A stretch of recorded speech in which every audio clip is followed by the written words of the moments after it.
Dans la vidéo d'aujourd'hui, on va parler du sujet des plaques d'ancrage. Pourquoi aujourd'hui j'aborde le sujet des plaques d'ancrage? Les plaques d'ancrage, en fait, dans notre scénario, c'est un équipement qui va être très important parce que c'est un équipement qui va être à la base de nos installations, que ce soit à l'ancrage pour faire notre manœuvre et notre atturage jusqu'au point de convergence qui va être installé, par exemple, lorsqu'on va faire une technique de sauveteur cacolet, sauveteur civière. Donc, on va avoir des plaques d'ancrage qui vont être ciblées de différentes grosseurs, qui vont avoir différentes fonctions dans nos installations. L'avantage d'avoir ce type de plaque d'ancrage-là au niveau de l'ancrage, on a plusieurs possibilités pour mettre nos dispositifs de manœuvre et d'assurage. Par la suite, on va avoir des trous excédentaires aussi qu'on va pouvoir utiliser pour, oui, venir mettre nos ancrages, mais venir mettre aussi des poulies de redirection pour faire des avantages mécaniques ou faire des déviations. On a des plaques d'ancrage de ce type-là qu'on va venir mettre plus au point de convergence, dans le fond, lorsqu'on va venir faire une technique de sauveteur civière, sauveteur cacolet. On va utiliser ce type de plaque d'ancrage-là plus petite, mais on a beaucoup de possibilités aussi de points de contact aussi pour faire nos scénarios. Lorsqu'on veut utiliser une plaque d'ancrage, peu importe le modèle, on peut utiliser la plaque d'ancrage, que ce soit avec un mousqueton directement sur la plaque d'ancrage, donc c'est la méthode la plus simple. On peut également installer une sangle d'ancrage en étranglement directement sur la plaque d'ancrage. Ou la troisième option, tout simplement, c'est d'aller mettre le cordage en fait directement sur la plaque d'ancrage. Donc, on peut toujours aller réaliser un nœud en 8 double faux filet sur notre plaque d'ancrage. Point technique à respecter lorsqu'on va utiliser l'ancrage avec un mousqueton, c'est-à-dire que c'est la façon la plus facile d'utiliser notre plaque d'ancrage. Par contre, il y a des petits points techniques à respecter. Lorsqu'on vient installer un mousqueton sur notre plaque d'ancrage, bien évidemment, premier point à respecter, c'est le cross-loading. En fait, c'est le fait de lorsqu'on va venir appliquer une charge sur notre plaque d'ancrage, on ne veut pas que le mousqueton soit dans cette position-ci. On va voir ça souvent dans nos scénarios, c'est-à-dire qu'un mousqueton peut faire le tour au complet de notre plaque d'ancrage, il peut se promener. Donc, aussitôt qu'on va avoir un petit mou sur une corde ou sur un autre, c'est un phénomène qu'on voit, puis c'est un phénomène qui peut arriver d'avoir le cross-loading, que le mousqueton soit loadé, dans le fond, au lieu d'être loadé chargé, en fait, au lieu d'être chargé à la verticale, le mousqueton va être chargé horizontalement et le poids va être mis au niveau de la porte. Donc, il va venir se coincer au niveau de la porte. C'est pas ça qu'on veut. Donc, à surveiller dans vos scénarios lorsque vous utilisez une plaque d'ancrage, étant donné que le mousqueton peut être libre de mouvement aussitôt qu'on a un mou dans notre système.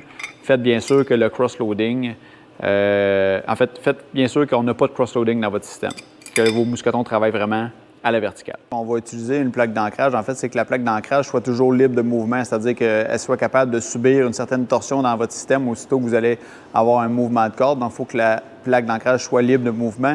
Il faut également que la plaque d'ancrage soit appuyée aussi sur un coin, dans le fond, sur un edge pour venir justement affaiblir la plaque d'ancrage. Donc, libre de mouvement, jamais appuyé en tension sur un edge. Concernant les plaques d'ancrage, aussi un petit phénomène aussi qui est important de savoir, c'est que lorsqu'on utilise une plaque d'ancrage, les plaques d'ancrage, en fait, ont été conçues pour supporter de très lourdes charges. Par exemple, ici, ma plaque d'ancrage ici, que j'ai schématisée ici, sont faites pour supporter environ 45 kN, mais dans tous les sens de traction. Donc, une plaque d'ancrage n'est pas seulement utilisée à la verticale, bien important, la plaque d'ancrage peut être utilisée également à l'horizontale. Donc, le sens d'une traction d'une plaque d'ancrage peut être très versatile.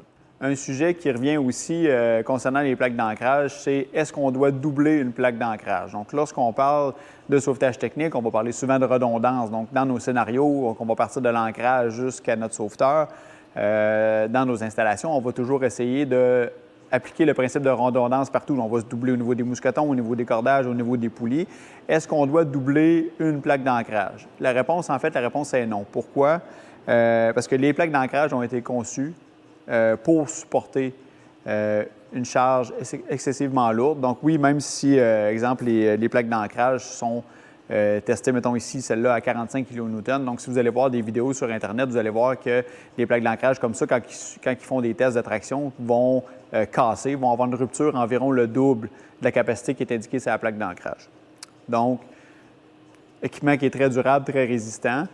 Et ils ont été conçus aussi pour que chaque trou, en fait, puisse subir une traction individuelle. Donc, c'est comme si ma plaque d'ancrage, présentement ici, j'ai 1, 2, 3, 4, 5, j'ai 5 points d'ancrage. 5 points d'ancrage pourraient être considérés comme 5 points d'ancrage individuels. Donc, il n'est pas nécessaire vraiment de doubler une plaque d'ancrage. Pour vous schématiser un petit peu un phénomène aussi qui se passe lorsqu'on veut doubler une plaque d'ancrage, c'est-à-dire que lorsque je vais insérer mon mousqueton, en fait, qu'est-ce qui arrive? C'est que la courbure de mon mousqueton où je vais insérer mes plaques d'ancrage. En fait, mais si on voit, mes plaques d'ancrage ne sont pas à la même profondeur. Donc, ça peut faire en sorte que la tension sur ma plaque d'ancrage, sur mes 2 plaques d'ancrage, en fait, ne soit pas les mêmes et ma tension sur mon mousqueton non plus ne soit pas la même. Donc, ça peut amener une rupture prématurée de mon mousqueton. Donc, on voit vraiment avec le rayon de courbure de mon mousqueton que la plaque d'ancrage, en fait, n'est pas chargée à part égale et le mousqueton également n'est pas chargé à part égale. Donc, si on a tiré dans 2 directions ou si on a 2 équipements qui ne tirent pas à la même tension, tout dépendant de nos scénarios, ça peut amener une rupture prématurée de notre mousqueton. Donc, bien important, on utilise une plaque d'ancrage à la fois. La plaque d'ancrage est déjà assez solide. Peu importe le modèle, qu'on ait des modèles qui sont très, très minces ou les modèles un petit peu plus épais. Donc, toutes les plaques d'ancrage ont été testées à des forces quand même assez importantes, mais la rupture se fait pratiquement au double de la capacité qui est indiquée sur notre plaque d'ancrage. Donc, il n'est pas nécessaire de les doubler. Utilisez vos plaques d'ancrage sécuritairement, par contre, mais c'est un équipement qui est très solide, très important dans nos scénarios.